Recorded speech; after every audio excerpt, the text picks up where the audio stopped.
Tarumã, é hoje que vou embora. Alô, igreja de Tarumã, é hoje que vou embora. Se eu parto, levo saudade, e de saudade meus olhos choram. Se eu parto, levo saudade, e de saudade meus olhos choram. Irmãos humildes e amorosos, que ali eu encontrei, tivemos juntos na igreja, louvando o nome do meu rei.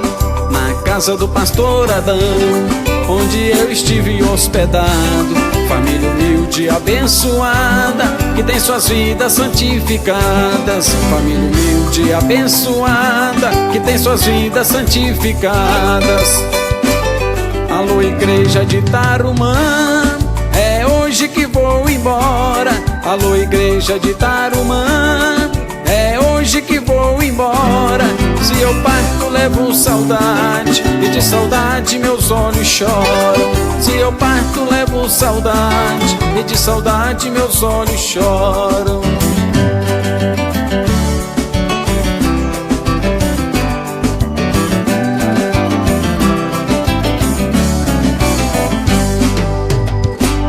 Andamos juntos pela cidade para poder conhecê-la, junto com o pastor Adão, que nos deu maior prazer.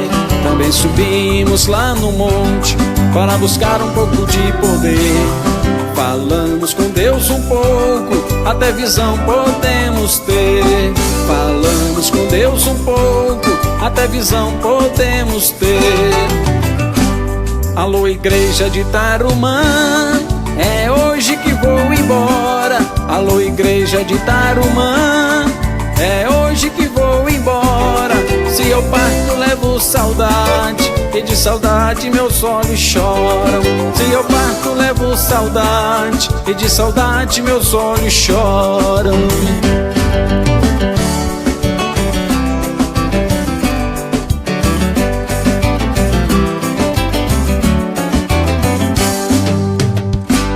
Vou deixando a minha despedida para essa igreja tão amada. Tenho que ir para outros lados para seguir a minha jornada. Levo vocês em meu coração por onde eu passar. Se Deus assim permitir, outra vez posso aqui voltar. Se Deus assim permitir, outra vez posso aqui voltar. Alô, igreja de Tarumã, é hoje que vou embora. Alô, igreja de Tarumã, é hoje que vou embora. Se eu parto, levo saudade, e de saudade meus olhos choram. Se eu parto, levo saudade, e de saudade meus olhos choram.